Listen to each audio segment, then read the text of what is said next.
guys, welcome back. So it's a little noisy behind me with cars going by. It's 7:30 in the morning and a lot of people are getting their kids to school. There's a school down the street, but as you can see, everything's looking really good. Lots of flowers on the plants. These have been in here for about 2 weeks. Everything's getting nice and big. So right now what I'm focusing on is just finishing up this water feature. This is a pot I got. It's about 250 bucks.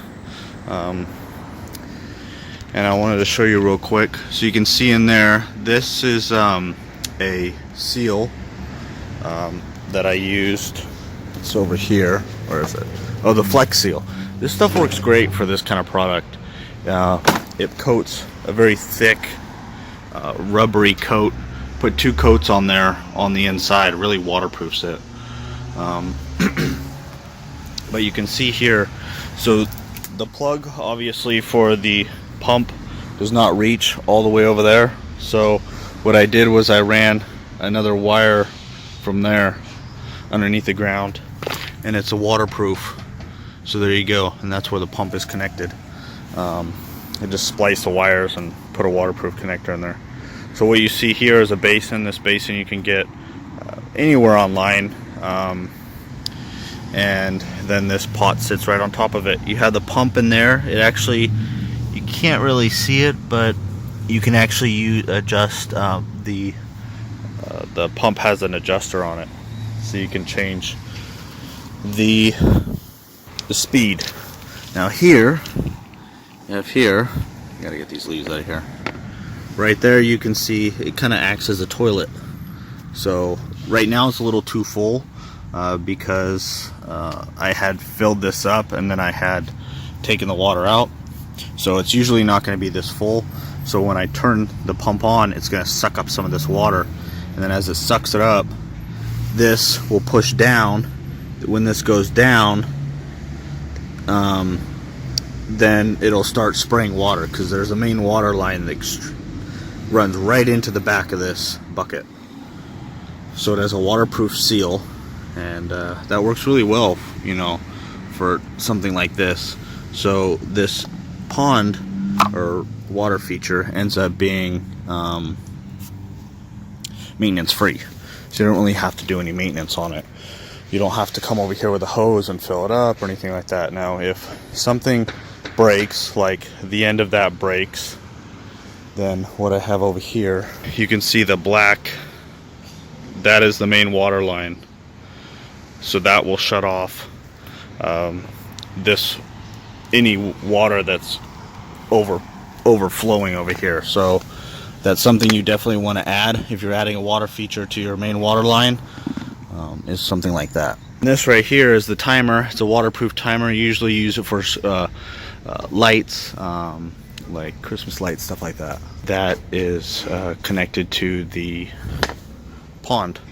So it's off. That's about it. So I'm gonna fill this up, get it started. Now these blocks is what I put inside.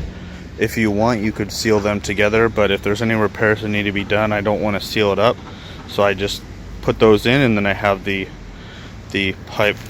I'll show you in a minute.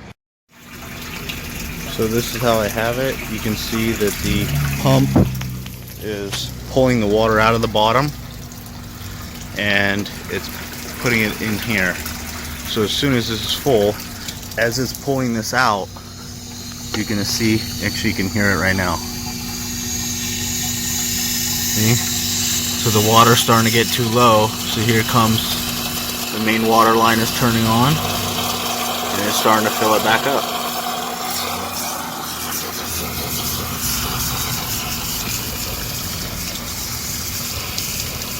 And then you can see these blocks here. I kind of rotate them a little bit to make it all level.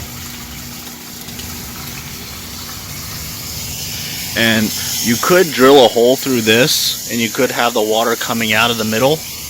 But I didn't want to do that, because if you wanted to do any repairs, it would make it a little more difficult to pull this off. So just leave it just like that. Now I want to make sure, and this will fill up perfectly. So while that's filling up, I'm actually going to put this other lid on it so the water doesn't spray too much.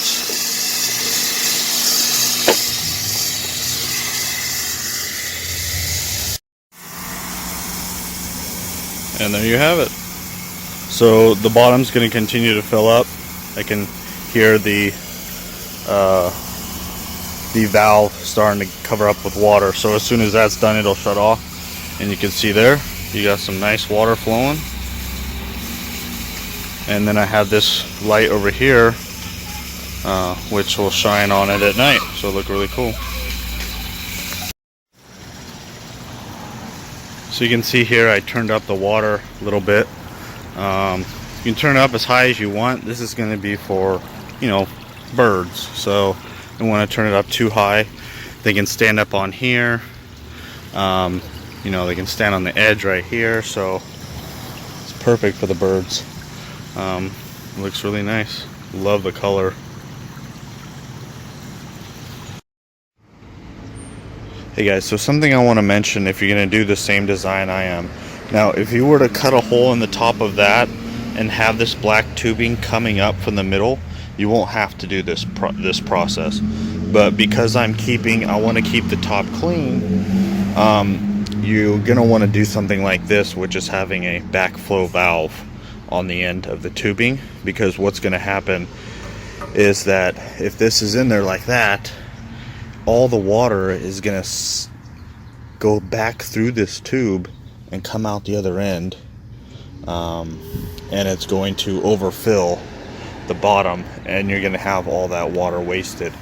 And then when you turn the pump back on, then all the water is going to suck out of the bottom, and it's going to refill this, but then that is going to be empty, so then it has to be refilled by the main water line. So you're going to constantly be losing. This is at least, oh man, I'd say at least 5 gallons of water a day just from the water overflowing out of the container down below, because you didn't add one of these. So definitely add one of these, and make sure that the arrow, there is an arrow on the back side underneath, that it is facing out, so you don't put it in backwards, otherwise no water is going to be able to spray out.